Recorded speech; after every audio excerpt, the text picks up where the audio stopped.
Welcome to another edition of the Bombastic Podcast. I'm your host, Imani Wilson. Please take this time to go ahead and consider subscribing to this podcast everywhere in which you listen or view your favorite podcast. That being on YouTube, when you hit the subscribe button and click the notification bell to be updated on this weekly podcast series, as well as also choosing to subscribe anywhere in which you tune in to your favorite podcast, be that Google Podcasts, Stitcher, iHeartRadio, Apple Podcasts, Spotify, and more when you search Bombastic Podcast with Imani Wilson. So, now that the business is out of the way, thank you once again for tuning in to the 24th episode of the Bombastic Podcast.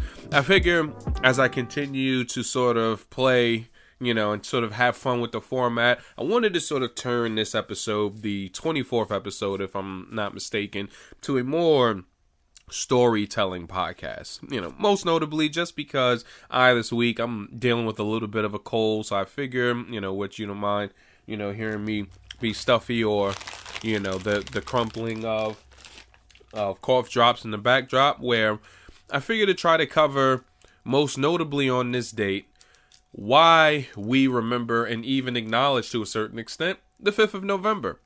It's very easy to sort of see this as a day that we note from a particular movie and a particular series known as V for Vendetta, but I figure let's go ahead and really take a nice deep dive into the origins of the 5th of November and most notably the gunpowder plot. The day was November 4th, 1605. The gunpowder plot was a failed attempt to blow up England's King James I and Parliament on the 5th of November in 1605. The plot was organized by Robert Catesby in an effort to end the persecution of Roman Catholics by the English government. Catesby and others hoped to replace the country's Protestant government with Catholic leadership. Around midnight on November 4th, 1605, one of the conspirators, Guy Fawkes, was discovered in the cellar of the Parliament building with barrels of gunpowder. Fawkes and other men involved in the plot were tried and executed for treason. So every November 5th, the British celebrate Guy Fawkes Day by burning Fawkes in effigy. And around midnight on the night of November 4th through 5th, Sir Thomas Knivet, a justice of the peace, found Guy Fawkes lurking in a cellar under the Parliament building and ordered the premises searched. 36 barrels of gunpowder were found, and Fawkes was taken into custody. After being tortured, Fawkes revealed he was a participant in an English Catholic conspiracy to annihilate England's Protestant government, replace it with Catholic leadership. What became known as the gunpowder plot was organized by Robert Catesby, an English Catholic whose father had been persecuted by Queen Elizabeth I for refusing to conform to the Church of England. Guy Fawkes had converted to Catholicism, and his religious zeal led him to fight in the army of Catholic Spain and the Protestant Netherlands.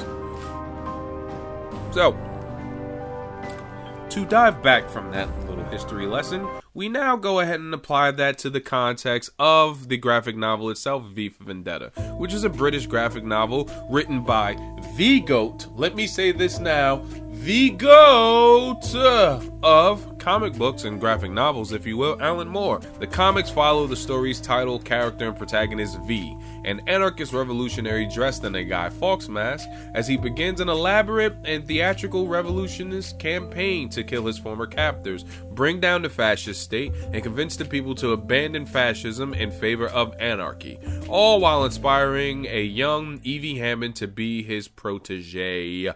And this in itself was the adaptation that would then be taken onto screen by the Wachowskis in 2005's V for Vendetta, which starred Natalie Portman and Hugo Weaving. Now, it's interesting because this is technically both of their first superhero movies before they would find themselves falling in the MCU as the Red Skull, respectively, and Dr. Jane Foster, respectively. So, it was a very interesting film put together by the Wachowskis, and in and of itself, where most people would consider it not necessarily the biggest blockbuster success, as I'm pretty sure they were hoping that this was going to set way to maybe a trilogy or franchise of some sort. But even with the limited run series by the book itself, wasn't really that much room to be able to adapt it to another future story. But all in all, so far, the 5th of November and the Gunpowder Plot is very popular, and as you can see it anywhere from the protesters in the Hong Kong protests now, as well as also the visage of Guy Fawkes and the mask being worn by the infamous hacker group Anonymous. So, the idea that this particular day, the 5th of November, is a day set for revolutionaries and for anarchy and rebellion against the state as we know it, all comes from a failed attempt hundreds of years ago. And it's still relevant to this day as the people of their own respective lands and in their own respective ways still use this visage of Guy Fawkes to stick it to the man in the system we know it to this very day. So, I figured that'd be a nice little bit of story time for your asses. And now, I'll go ahead and take this moment to go ahead and break. Now, as we break, I can tell you, so far this week, what's new for me is I finally bought that new Call of Duty Modern Warfare game.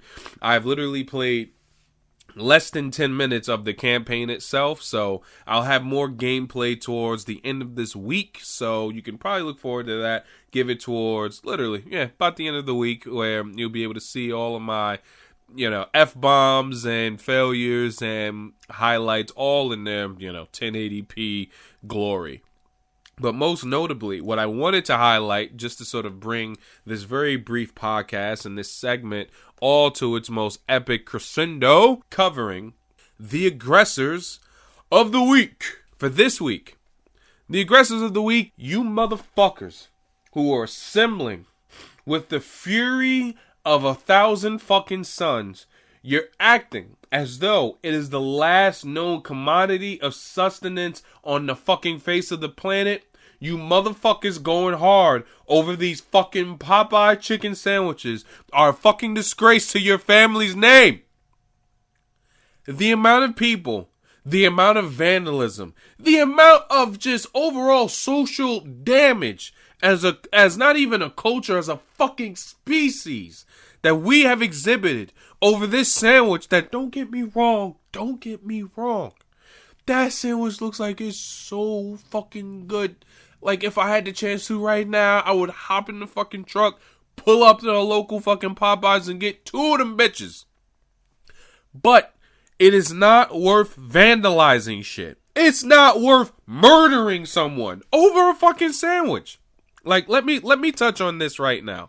Okay, most notably, and this was just released, Oxon Hill, Maryland, a man was stabbed to death in a fight over a popular chicken sandwich at a Popeyes restaurant. Police responded to the location on Livingston Road in Oxon Hill, Maryland. Officers found a 28-year-old man with stab wounds in the restaurant's parking lot. Now, I need you to understand something. Did this most likely take place in a dangerous area in the hood? Abso-fucking-lutely. But was it that deep? Was it that deep to kill a man for cutting in line for over a fucking chicken sandwich? Someone's gonna be tried for murder. Somebody's life is lost because all they wanted was 2 pieces of bread, some fucking chicken, and maybe pickles. For you motherfuckers that don't respect pickles on sandwiches, how dare you? Again, a curse on your house. But come on. Chicken sandwiches. My people, fuck the idea of the elections that have been going on today, because your ass needs to go out and vote. But no, people have been assembling for some fucking chicken sandwiches. That has to be the most savage shit that I've ever witnessed. I've never witnessed anything like this in my life. And the idea that Popeyes has known of this uproar over these sandwiches. They've hired like several thousand more temporary staff for the re-release of these sandwiches. And the idea that the violence in the cast is still happening, you would think that they would know due to the pandemonium from these sandwiches that they would hire more security staff. So whoever died, I honestly think their fucking family needs to sue Popeyes, because you knew shit was gonna be jumping in that fucking Popeyes. And the idea that someone might get cut over a sandwich, hey, look, it happened. Are we proud of it? No, but it fucking happened.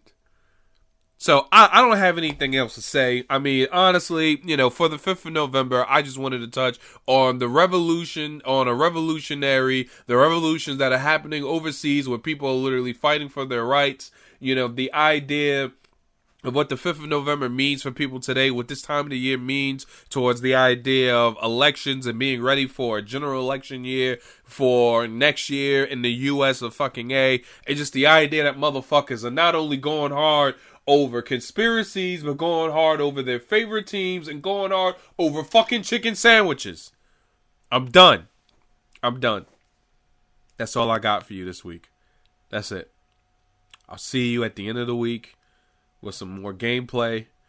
Hopefully I feel less stuffy. I'm ashamed of people right now. I'm ashamed of motherfuckers on what they do over sandwiches.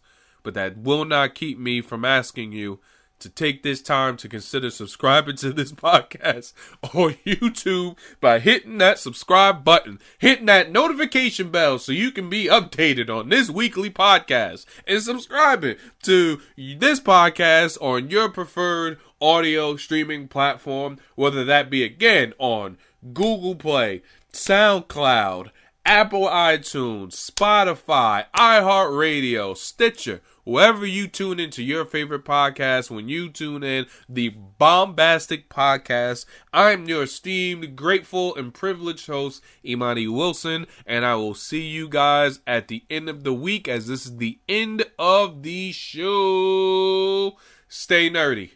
We out.